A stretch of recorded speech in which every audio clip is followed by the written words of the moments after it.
Good afternoon, everyone.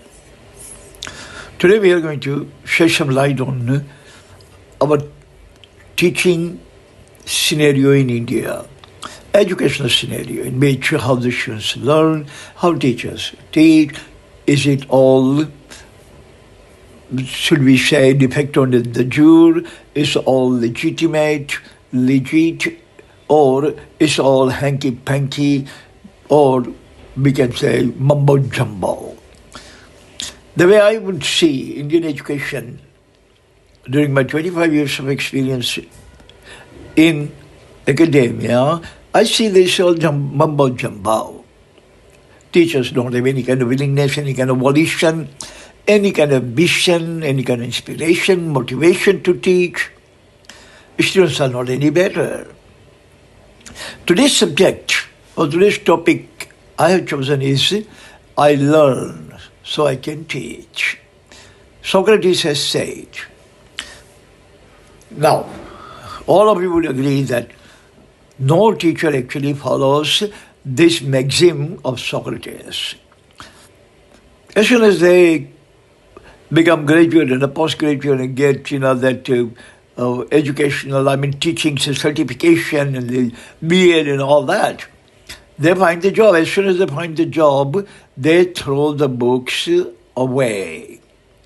They keep the books at bay. They never read even newspaper. They don't read anything at all.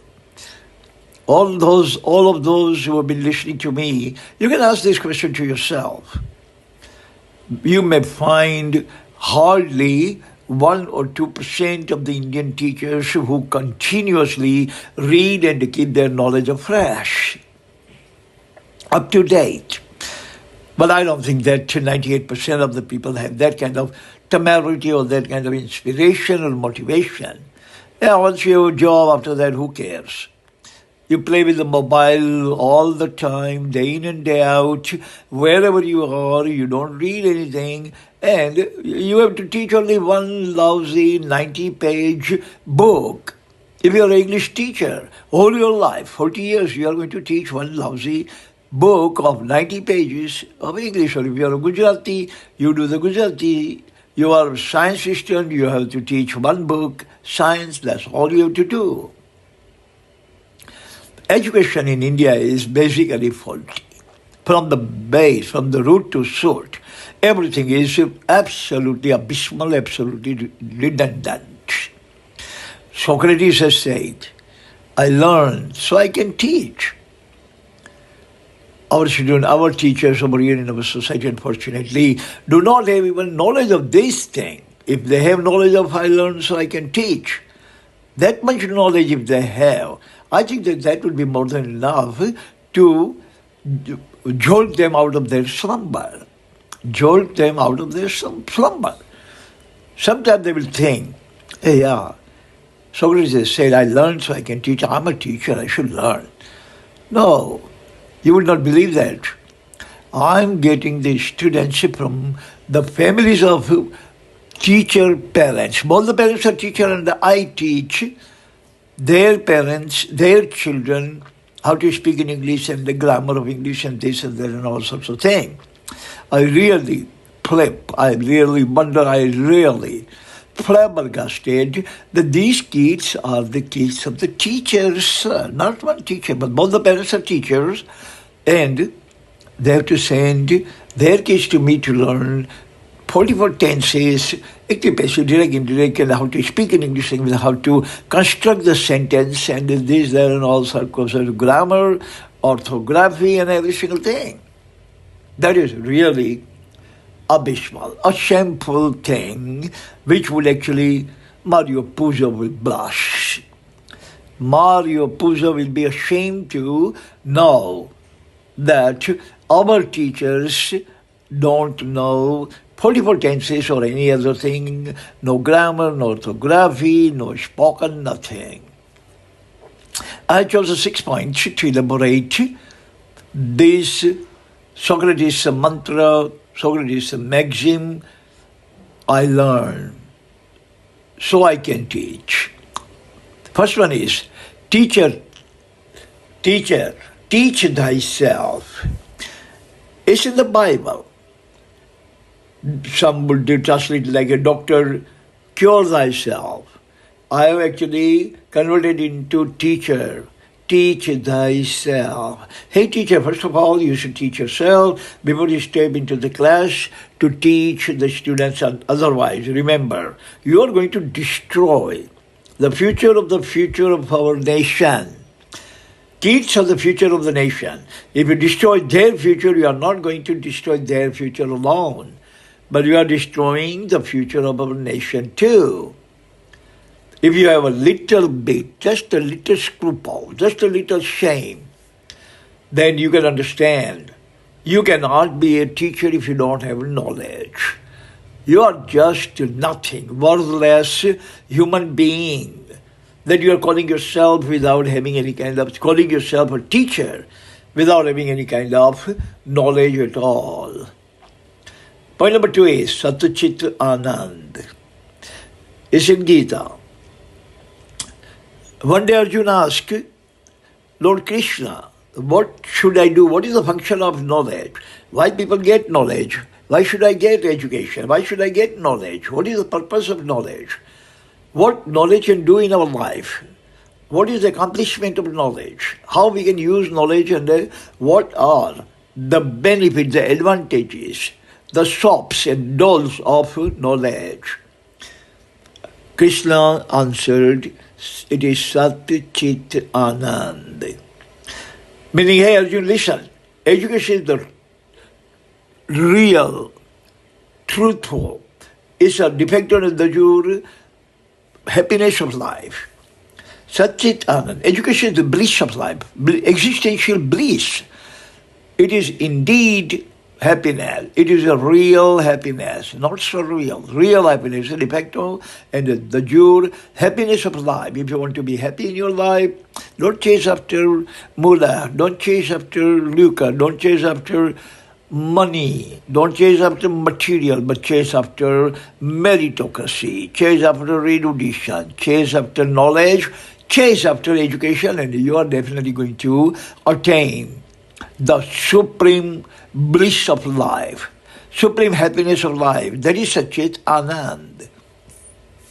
Point number 3, Iqra. In Quran, the Quran of Islam, first word, very first word spoken by Jibreel, the angel to Prophet Muhammad, was Iqra. First word of Quran, meaning seek education. Don't be without education. Don't be ignoramus. Don't suffer from ignorantia syndromes. Don't be ignorant, but learn. Seek knowledge. When Prophet said that I don't have any knowledge, when I don't know anything how to get knowledge, then the angel Jibreel added one more thing. Bismi Rabbakallaji. Iqra, Bismi Rabbakallaji. Recite the name of your God, recite the name of your Creator, and get knowledge, and you are going to be successful in getting knowledge. Seeking knowledge, you are going to be successful in seeking knowledge. So look, the scripture of Islam, Quran, doesn't talk about worldly things, doesn't talk about heaven, doesn't talk about prayer, doesn't talk about Hajj, doesn't talk about anything, doesn't talk about himself. The first word of Quran is not Allah. First word of Quran is not Kaaba. First word of Quran is not Salat, means namaz. First word of Quran is Iqra. You see the importance to education? Point number 4 is seek knowledge from womb to tomb. Prophet of Islam has said, you seek knowledge from womb.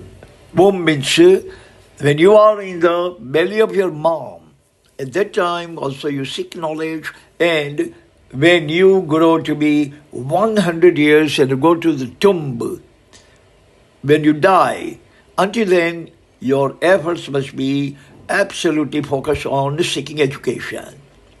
Seek education from knowledge from womb to tomb. It is not the practice that you can just go for 5 years of college and 4 years or 2 years of this higher secondary. No, nothing like that. It's alive. It is not terminal. It is eternal. It is like a food and oxygen, water, love, affection. We cannot live without that even one teeny weeny second. So you cannot live without knowledge even a teeny weeny second. Get knowledge, seek knowledge from womb to tomb or cradle to grave.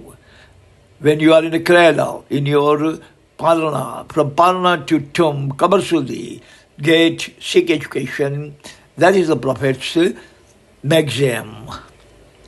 Number 5, little knowledge is a dangerous thing. Drink deep, but taste not this Castilian spring.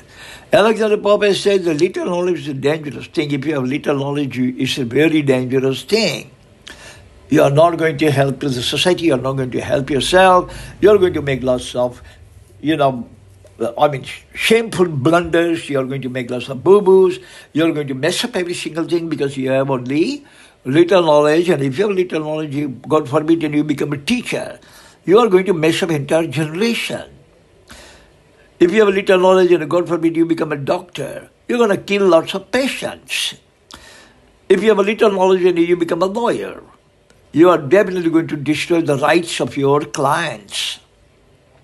If you have a little knowledge and you become civil engineer, you are going to build lots of buildings which are going to collapse on the people, killing hundreds.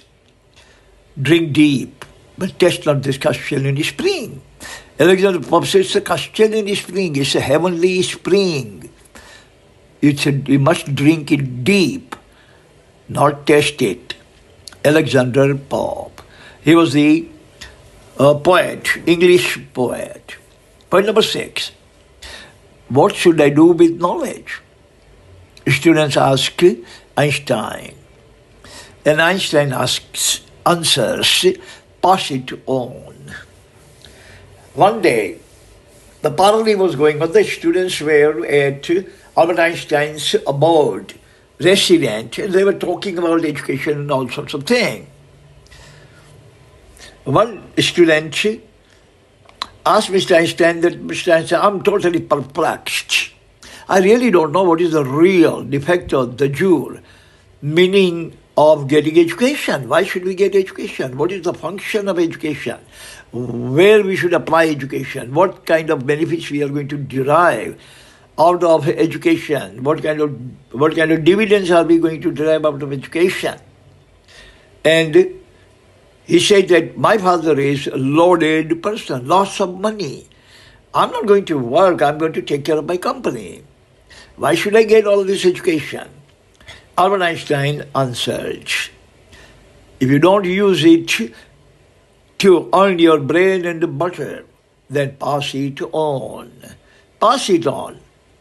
If parents get education, they must pass this education, pass this knowledge on to their kids. If teacher is knowledgeable, then he should pass this knowledge to his students. And if the people, if the government, if the ministers, if the leaders, if the prime minister, if they are knowledgeable, they should pass their knowledge to the society. So knowledge is not something that you can hide it in your bosom, hide it in your soul, hide it in your heart, and when the person dies, he should take it in his grave or burn it on his pyre. But education is something, knowledge is something, erudition. Learning is something that you pass it on. If you don't pass it on, then you are killing it. For example, whatever knowledge I have, if I'm not going to pass it on to my students and my children and my friends and the society, and if I die, then done, finished. Education goes to grave with me. I did not do any kind of favor to the society, any kind of favor to my progeny, any kind of favor to my students, any kind of favor to anyone. Education was redundant. So this is all the time we have. Thank you very much for listening. It's a very sacred and sacrosanct subject. Please don't take anything about G Institute lightly. everything. Look, problem with the knowledge is that when you get it, at that time it has no any significance. But its significance will be experienced and learned 2, 3, 5 years, 10 years, 20 years from now. All the students who are listening today, they are students. They cannot have too much of the credence or too much of significance or too much of the importance or primacy of this knowledge today. But some of you are going to become a professor. At that time, all this knowledge is going to be essential.